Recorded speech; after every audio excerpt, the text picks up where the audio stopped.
Pernahkah teman-teman membaca cerita lucu sekaligus mengandung kritik atas kejadian sosial yang ada di masyarakat? Teks lucu tersebut disebut anekdot. Mari kita bahas.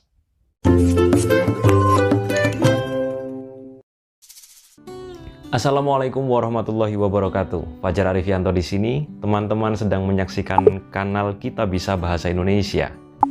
Di balik humor atau lelucon yang ditampilkan, teks anekdot memiliki pesan yang diharapkan dapat memberikan pelajaran kepada pembacanya. Oleh karena itu, isi teks anekdot harus mengangkat tema atau masalah yang benar-benar terjadi atau dirasakan oleh masyarakat. Kemudian difiksikan sedemikian rupa agar menarik dan jauh dari kesan sarkas atau hinaan langsung. Tapi sebenarnya teks ini bukan hanya berbentuk tulisan saja ya. Seiring berjalannya waktu, kita mengenal berbagai platform atau media untuk menyampaikan anekdot pada audiens. Bisa dengan poster, video, penampilan langsung secara berkelompok atau pementasan maupun perorangan yang viral disebut stand up comedy belakangan ini. Siniar juga bisa, atau podcast, dan media-media lain. Di Instagram sebut saja @tahilalat yang sering mengunggah karya visual menarik berisi kritik tentang kehidupan sosial. Stand up komedian Bintang Emon juga sering mengkritik berita-berita yang menurutnya janggal. Dan masih banyak seniman-seniman lain yang suka melakukan kritik namun dengan balutan komedi yang menarik dan menggelitik. Perhatikan kembali komik yang penting keren pada bagian awal video. Kalau terlalu cepat silahkan di-pause dulu. Nah, dalam buku elektronik cerdas berbahasa dan bersastra Indonesia bagian materi teks anekdot, ada beberapa pertanyaan untuk menyarikan informasi yang ada di dalam teks anekdot tersebut. Berikut pertanyaannya. Nomor 1, apa pesan yang ingin disampaikan komikus melalui komik tersebut? Yang kedua, apakah pesan yang disampaikan sesuai dengan realitas yang terjadi atau hanya imajinasi komikus? 3, apakah komikus sudah menyampaikan pesan dengan cara yang menarik? Dan yang keempat atau yang terakhir, jika kalian dapat memberikan masukan kepada komikus, apa yang akan kalian sampaikan?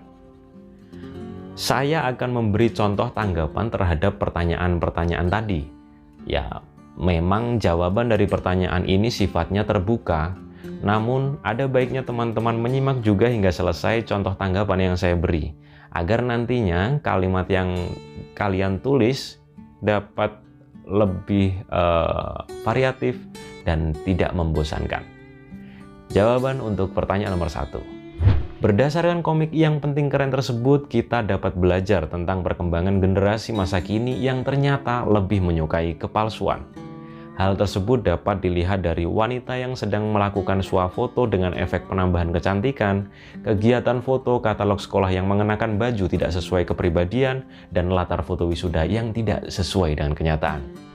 Jawaban untuk pertanyaan nomor 2. Komik tersebut dirasa sangat relevan dan sesuai dengan perkembangan pemuda zaman sekarang. Kepalsuan dan kenaifan sering dilihat dalam berbagai media sosial. Perilaku tersebut sering disebabkan keinginan pengguna media sosial untuk dipandang lebih baik, lebih mewah maupun lebih kaya oleh pengikutnya. Jawaban untuk pertanyaan nomor 3. Cara penyampaian pesan oleh komikus sangat menarik. Diksi atau pilihan kata yang digunakan sangat sesuai dengan target pembaca yang menurut saya adalah muda-mudi masa kini Indonesia. Jawaban untuk pertanyaan nomor 4. Meskipun saya sangat suka dengan komik yang disajikan dalam buku elektronik tersebut, saya tetap memiliki saran khusus. Sebagai seorang guru, saya mendapati keterampilan literasi yang cukup rendah pada sebagian besar siswa. Ya, miriplah dengan gurunya. Oleh sebab itu, perlu kiranya kritik tersebut dilengkapi dengan saran yang ideal bagi keadaan yang diinginkan oleh komikus. Ya, memang jadi kurang estetik. Namun kelengkapan itu akan memudahkan pembaca menangkap pesan tersirat dari komik tersebut. Nah, itu tadi sekilas pembahasan kita tentang teks anekdot. Yang perlu diperhatikan adalah teks anekdot tidak sama dengan naskah stand up komedi yang sulit. Jadi bisa saja hal-hal sederhana yang tertulis di belakang bak truk juga merupakan teks anekdot. Yang penting memuat kritik secara estetik dan menggelitik. Terima kasih sudah menonton dan subscribe atau langganan kanal YouTube ini. Semoga bermanfaat. Sampai jumpa di video selanjutnya. Wassalamualaikum warahmatullahi wabarakatuh.